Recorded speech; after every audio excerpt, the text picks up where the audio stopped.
Hello traders, how are you? कैसे हैं आप लोग? दोस्तों आइए आज का एनालिसिस चालू करते हैं। तो जैसा कि हमने आपको कल बोला था कि भाई ये वाला लेवल अगर कट गया तो ये 98 तक आ सकता है।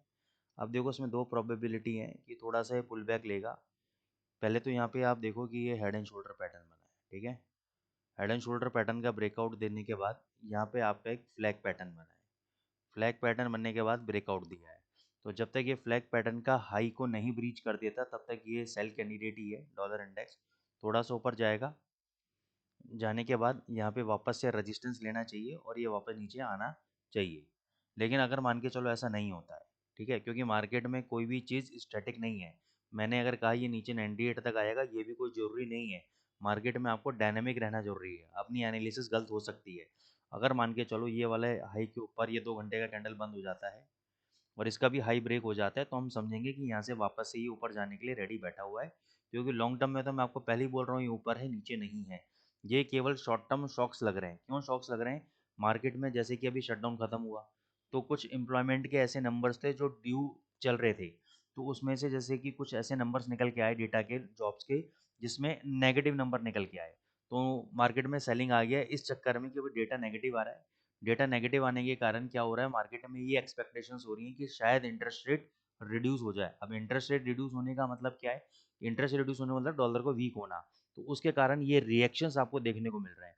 अब मान के चलो डॉलर वीक नहीं है, डॉलर स्ट्रांग है, तभी ये रिएक्शन के बाद क्या हुआ, ये रिएक्शन के बाद आपको एक रैली देखने को मिल रही है वापस से। तो अब वापस से कोई डेटा पॉइंट निकलेगा, वो वीक आएगा तो ये वापस टूटेगा, फिर रिएक्शन मिलेगा उसको देखने के लिए ऊपर। तो ओवरऑल हमें रिएक्शन और मेन इम्पल्सिव ट्रेंड के चक्कर में नहीं फंसना है। हमें केवल ये देखना है कि भाई ये अगर प्रीवियस हाई टूट गया तो ये एग्जिट है, नहीं तो फिर अपना अभी थोड़ा सा नीचे जा सकता है। यूरो यूएसडी में आपको बोला था कि भाई एक सिमेट्रिकल ट्रायंगल पैटर्न बन रहा है। ये यहाँ से ब्रेकआउट हो जाएगा तो बाय कर लेना। बहुत ज़बरदस्त मूवमेंट आपको देखने को मिली। अभी भी बाय है, अभी वापस इसी जोन पे आ सकता है, थोड़ा सा 1550 के आसपास यहाँ पे बाय कर लेना। ये वाला लो, वैसे तो ये वाला लो 1528 कुछ का है, लेकिन मैं 1520 का स्टॉप लॉस मानूंगा। राउंड फिगर में साइकोलॉजिकल सपोर्ट रेजिस्टेंस नंबर होते हैं। तो ये 1520 का लेवल अगर ब्रेक नहीं होगा तो यहाँ पे आप बाई करना। 1550 पे 30 पिप का एसएल देना और 30-40 पिप का टारगेट देना। और अभी तक हमारी बाई ट्रेड यूरो यूएसडी पे चल रही है ऐसी मनी से। जीबीपी यूएसडी कल आपका जॉब्स नंबर वीक आए थे तो अचानक से टूट गया। कल का हाई यहाँ पे ब्रेक किया, ब्रेक करने के बाद रेजिस्टेंस लेके वापस नीचे आ रहा है। तो जब तक मैं ये बोलूँगा ये वाला लेवल नहीं टूटता, तो जैसे मैंने आपको कल रिकमेंड भी किया था कि अगर आज का हाई ब्रेक कर देता, जो कि कर गया, और वहाँ पे लिक्विडिटी स्वीप करके नीचे आ रहा है, कोई दिक्कत नहीं है। फिर भी मैं अपने पैटर्न के हिसाब से चलूंगा कि अगर ये वाला लो टूट गया तो हम एग्जिट कर जाएंगे बाय ट्रेड से, नहीं तो ये ऊपर 3250 जाने के लिए रेडी बैठा हुआ है। यूएसडी जेपीवाई पे मैंने बोला था कि ऊपर बार बार ये टच कर रहा है। कल भी 154.49 50 का लेवल था मेरा ब्रेकआउट का। एक पिप से रह गया सौदा, ब्रेकआउट नहीं मारा, वहीं से नीचे आ गया। और अभी भी ऐसा लग रहा है कि आज झटके से ब्रेकआउट मारेगा, तो मैंने तो बाई कर रखी है, ठीक है। मेरा स्टॉप लॉस 152.80 का है, लंबा स्टॉप लॉस है। टारगेट भी मेरे 156 से ऊपर के टारगेट्स हैं, तो उसके अकॉर्डिंगली आप देख सकते हैं। गोल्ड पे मैंने आपको कल बोला था शॉर्ट करने के लिए 4141 पे 4150 के स्टॉप लॉस के साथ 4096। 40 पिप से ज़्यादा का, 400 पिप से ज़्यादा का मूवमेंट दिया, 40 पॉइंट से ज़्यादा का मूवमेंट दिया। मैं 100 पॉइंट काउंट करूंगा गोल्ड के अंदर।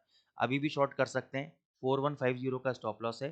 4150 तोड़ते ही डबल क्वांटिटी से बाय कर लेना। 4200 4190 और 4200 का टारगेट्स रखना। नहीं तो ये नीचे आज थोड़ा सा 4080-82 तक नीचे आ सकता है।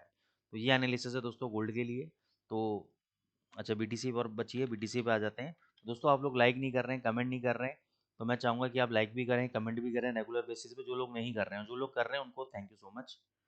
तो ये एक रेंज में फंस गया है, ठीक है। अभी ये मेरे लिए शॉर्ट कैंडिडेट ही है। कल मैंने मना किया था भाई यहाँ पे शॉर्ट नहीं करेंगे, लेकिन नीचे आया है। तो अभी इसमें फ़िलहाल अगर ये वापस यहाँ तक आता है 1,08,000 100.858 या 1,01,000 तक यहाँ पे बाय कर लेना। 98 का स्टॉप लॉस देना और अपने हिसाब से 2-3 हज़ार का टारगेट लेके निकल जाना। तो ये एक इंट्राडे ट्रेड में आपको दे रहा हूँ।